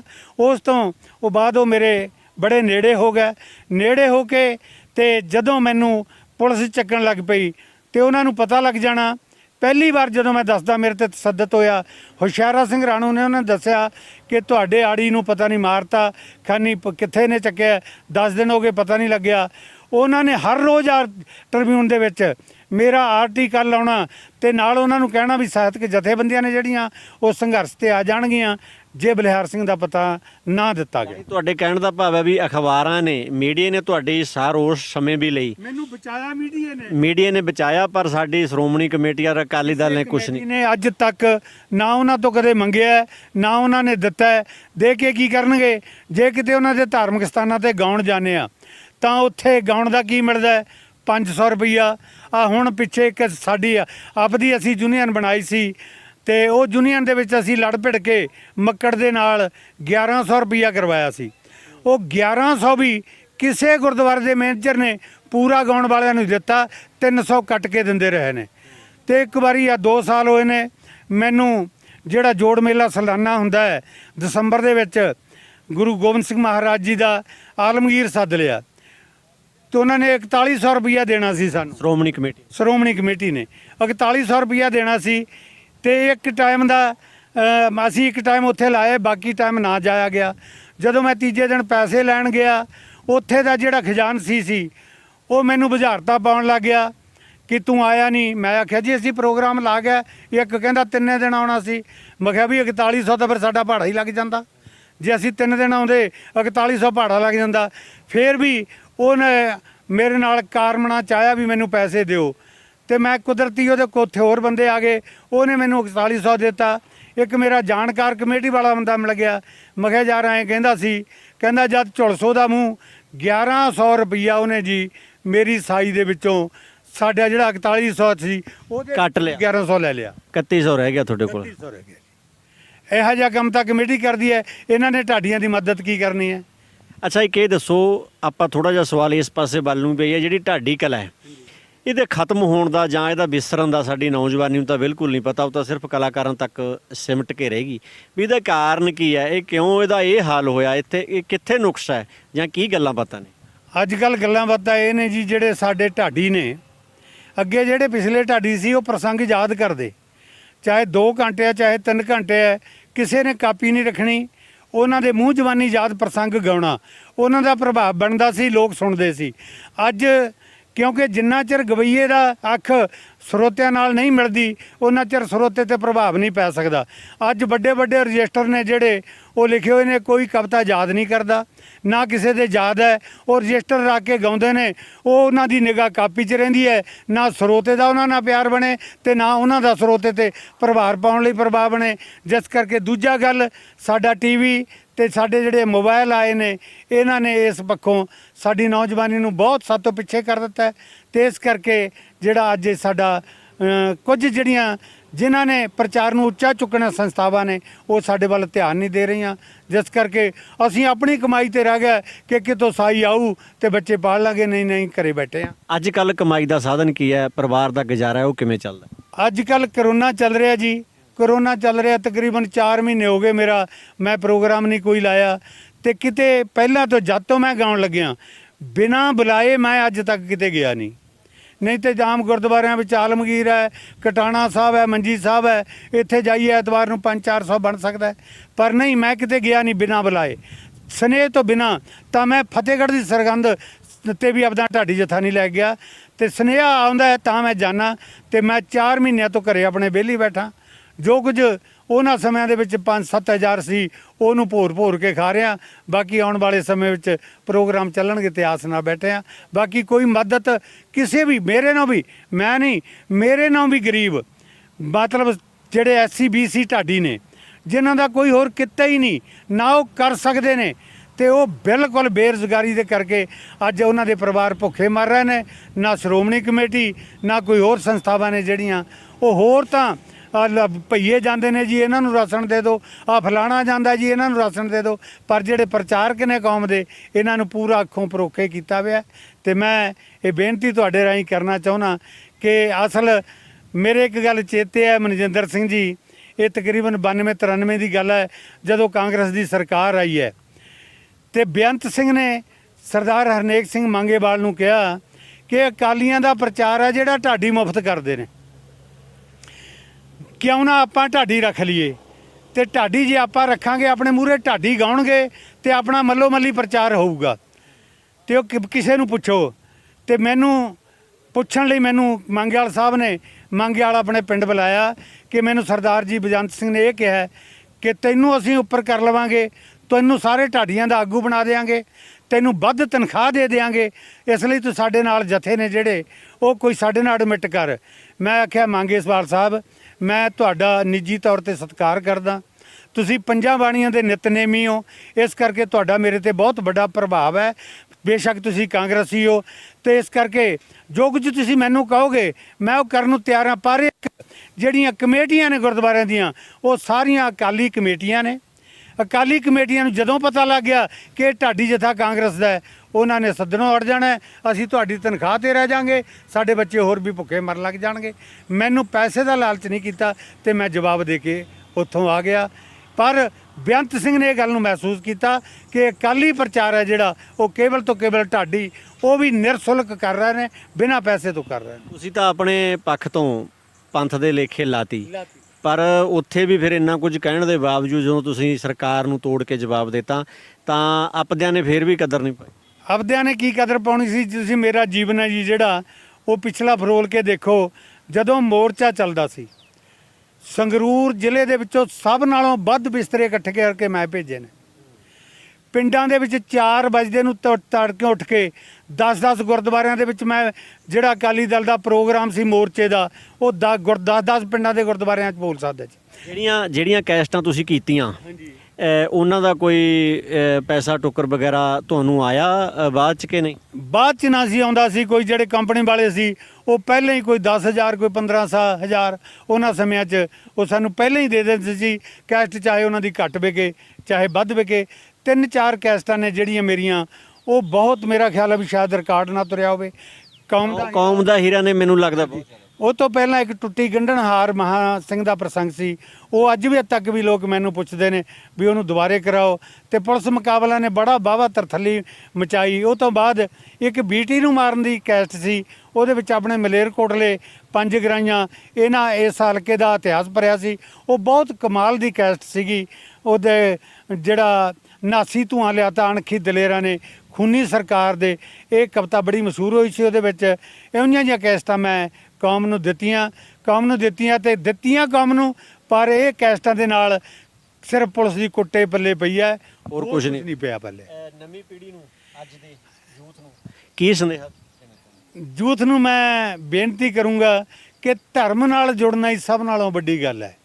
ਪਿਆਰਿਓ, ਧਰਮ ਹੀ ਨਾਲ ਜਾਂਦਾ ਹੈ, ਪੈਸੇ ਨੇ ਇੱਥੇ ਹੀ ਰਹਿ ਜਾਣਾ ਹੈ। ਰੋਟੀ ਹੈ ਜਿਹੜੀ ਸਿਰ ਸੰਭਾਹੇ ਠਾਕਰ ਕਾਹੇ ਮਨ ਪਾਉ ਕਰਿਆ। ਗੁਰੂ ਹਰ ਰੋਜ਼ ਸਾਨੂੰ ਰਾਹ ਰਾਸ ਦੇ ਵਿੱਚ ਕਹਿੰਦੇ ਨੇ ਵੀ ਰੋਟੀ ਤਾਂ ਮੈਂ ਦੇਣੀ ਹੈ, ਪਰ ਤੂੰ ਧਰਮੀ ਹੋ ਕੇ ਜੀ, ਤੇ ਜੇ ਧਰਮੀ ਹੋ ਕੇ ਜੀਏਗਾ ਤਾਂ ਮੈਂ ਤੈਨੂੰ ਆਪਦੀ ਗੋਦ 'ਚ ਬਿਠਾਊਂਗਾ। ਮੈਂ ਮੇਰੇ ਯੂਥ ਨੂੰ ਬੇਨਤੀ ਕਰਦਾ ਕਿ ਧਰਮ ਵੱਲ ਨੂੰ ਵਧੋ ਤੇ ਮਾਣ ਇੱਜ਼ਤ ਤੁਹਾਡੀ ਝੋਲੀ ਵਿੱਚ ਪਵੇਗਾ, ਅਤੇ ਆਪਣੇ ਦੇਸ਼ ਅਤੇ ਕੌਮ ਦਾ, ਆਪਣੇ ਧਰਮ ਦੀ ਬੜਤਰ ਹੋਏਗੀ, ਤੇ ਗੁਰੂ ਤੁਹਾਡੇ ਨਾਲ ਲਾਡ ਕਰੇਗਾ ਜਦੋਂ ਉਹਦੀ ਗੋਦ ਵਿੱਚ ਬੈਠੋਗੇ। ਮੈਂ ਇਹ ਸੰਦੇਸ਼ ਲੋਕਾਂ ਨੂੰ ਦੇਣਾ ਚਾਹੁੰਦਾ ਜੀ। ਸੋ ਬਹੁਤ ਬਹੁਤ ਧੰਨਵਾਦ ਹੈ ਢੀਂਡਸਾ ਸਾਹਿਬ। ਬਹੁਤ ਬਹੁਤ ਧੰਨਵਾਦ ਮਹਿੰਦਰ ਜੀ, ਤੁਸੀਂ ਮੈਨੂੰ ਸੰਗਤਾਂ ਦੇ ਪੇਸ਼ ਕੀਤਾ, ਮੈਨੂੰ ਬੜੇ ਮਾਣ ਵਾਲੀ, ਅਤੇ ਸਰੋਤਿਆਂ ਦਾ ਵੀ ਮੈਂ ਧੰਨਵਾਦ ਕਰ ਰਿਹਾ। ਬਹੁਤ ਬਹੁਤ ਧੰਨਵਾਦ ਜੀ। ਸੋ ਇਹ ਸਨ ਪੰਥ ਦੇ ਮਹਾਨ ਢਾਡੀ ਜਥੇਦਾਰ ਬਲਿਹਾਰ ਸਿੰਘ ਢੀਂਡਸਾ, ਜਿਨ੍ਹਾਂ ਵੱਲੋਂ ਆਪਣੀ ਉਮਰ ਦੇ ਲਗਭਗ 40 ਵਰ੍ਹੇ, ਜੇ ਕਹਿ ਲਈਏ 4 ਦਹਾਕੇ ਕੌਮ ਨੂੰ ਦਿੱਤੇ ਗਏ, ਪਰ ਇਹਨਾਂ ਦਾ ਗਿਲ ਹੈ ਵੀ ਉਹ ਜਿਹੜੀ ਉਹਨਾਂ ਨੇ 40 ਵਰ੍ਹੇ 4 ਦਹਾਕੇ ਕੌਮ ਦੀ ਸੇਵਾ ਕੀਤੀ ਹੈ, ਉਹਦੇ ਇਵਜ਼ 'ਚ ਇਹਨਾਂ ਨੂੰ ਸਿਰਫ ਪੁਲਿਸ ਦੀ ਕੁੱਟ ਮਿਲੀ ਹੈ। ਉਹਨਾਂ ਨੇ ਕਟਾਕਸ ਕਰਦਿਆਂ ਆਖਿਆ ਕਿ ਸ਼੍ਰੋਮਣੀ ਕਮੇਟੀ ਅਤੇ ਸਿੱਖਾਂ ਦੀ ਮਾਂ ਪਾਰਟੀ ਸ਼੍ਰੋਮਣੀ ਅਕਾਲੀ ਦਲ ਵੱਲੋਂ ਉਹਨਾਂ ਦੀ ਕਦੇ ਸਾਰ ਨਹੀਂ ਲਈ ਗਈ। ਔਰ ਹੈਰਾਨੀਜਨਕ ਤੱਥ ਇਹ ਹੈ ਵੀ ਇੰਨੀਆਂ ਕੈਸਟਾਂ ਅਤੇ ਇੰਨੇ ਵਰ੍ਹੇ ਪੰਥ ਨੂੰ ਦੇਣ ਤੋਂ ਬਾਅਦ ਉਹ ਅੱਜ ਘਰ ਵਿੱਚ ਬੈਠੇ, ਕਰੋਨਾ ਮਹਾਮਾਰੀ ਤੋਂ ਪਿਛਲੇ ਸਮੇਂ ਜਿਹੜਾ ਦੌਰ ਹੈ ਉਹ ਚੱਲ ਰਿਹਾ ਹੈ, ਉਹ ਅੱਜ ਘਰ ਵਿੱਚ ਵਿਹਲੇ ਬੈਠੇ ਆਪਣੀ ਜ਼ਿੰਦਗੀ ਦੀ ਜਿਹੜੀ ਦਿਨ ਕੱਟੀ ਹੈ ਉਹ ਕਰ ਰਹੇ ਨੇ। ਸੋ ਸ਼੍ਰੋਮਣੀ ਕਮੇਟੀ ਅਤੇ ਪੰਥਕ ਜਥੇਬੰਦੀਆਂ ਨੂੰ ਇਹੋ ਜਿਹੇ ਢਾਡੀਆਂ ਦੀ ਜਿਹੜਾ ਨੇ ਮਹਾਨ ਕਾਰਜ ਕੀਤੇ ਨੇ, ਉਹਨਾਂ ਦੀ ਸਾਰ ਲੈਣ ਦੀ ਲੋੜ ਹੈ। ਗੱਲਾਂ ਕਰਕੇ ਸਟੇਜਾਂ ਤੇ ਭਾਸ਼ਣਾਂ ਦੇ ਨਾਲ ਇਹਨਾਂ ਦਾ ਢਿੱਡ ਨਹੀਂ ਭਰਦਾ। ਅਸਲੀ ਹਕੀਕਤਾਂ ਦੇ ਵਿੱਚ ਅਮਲ ਕਰਨ ਦੀ ਜਾਂ ਕੁਝ ਕਰਨ ਦੀ ਜਿਹੜੀ ਲੋੜ ਹੈ। ਕੁੱਪ ਕਲਾਂ ਤੋਂ ਮਨਜਿੰਦਰ ਸਿੰਘ ਸਰੌਦ ਦੇ ਨਾਲ ਅਮਨਦੀਪ ਸਿੰਘ ਰੰਗੀ। ਅੱਜ ਪੰਜਾਬ ਵਿੱਚ ਬਿਜਲੀ ਦਾ ਸੰਕਟ ਹੈ। ਬਿਜਲੀ ਦੇ ਕੱਟ ਵੀ ਲੱਗ ਰਹੇ ਹੈ, ਬਿਜਲੀ ਦੇ ਰੇਟ ਵੀ ਵੱਧ ਗਏ ਹੈ, ਬਿੱਲ ਵੀ ਬਹੁਤ ਵੱਡੇ ਆਉਣ ਲੱਗ ਗਏ ਹੈ। ਸ਼੍ਰੋਮਣੀ ਅਕਾਲੀ ਦਲ ਦੇ ਸਰਕਾਰ ਦੇ ਦੌਰਾਨ ਅਸੀਂ 24 ਘੰਟੇ ਬਿਜਲੀ ਦਿੰਦੇ ਸੀ ਤੇ ਐਸਸੀ ਤੇ ਬੀਸੀ ਭਾਈਚਾਰੇ ਨੂੰ 200 ਯੂਨਿਟ ਹਰ ਮਹੀਨੇ ਹਰ ਬਿੱਲ ਵਿੱਚ ਮੁਫਤ ਦਿੰਦੇ ਸੀ। ਅੱਜ ਮੈਂ ਸਾਰੇ ਪੰਜਾਬੀਆਂ ਨੂੰ ਵਾਅਦਾ ਕਰਦਾ, ਉਹਨਾਂ ਦੇ ਘਰਾਂ ਦੇ 400 ਯੂਨਿਟ ਹਰ ਮਹੀਨੇ ਸਾਡੀ ਸ਼੍ਰੋਮਣੀ ਅਕਾਲੀ ਦਲ ਬਹੁਜਨ ਸਮਾਜ ਪਾਰਟੀ ਦੀ ਆਉਣ ਵਾਲੀ ਸਰਕਾਰ ਉਹਨਾਂ ਨੂੰ ਮੁਫਤ ਦੇਊਗੀ। 2 ਮਹੀਨੇ ਦਾ ਬਿੱਲ ਦਾ ਮਤਲਬ 800 ਯੂਨਿਟ ਹਰ 2 ਮਹੀਨੇ 'ਚ ਜੋ ਬਿੱਲ ਆਇਆ ਕਰੂਗਾ ਉਹ ਮੁਫਤ ਹੋਣਗੇ। ਆਹ ਸਾਡਾ ਵਾਅਦਾ ਤੁਹਾਡੇ ਨਾਲ।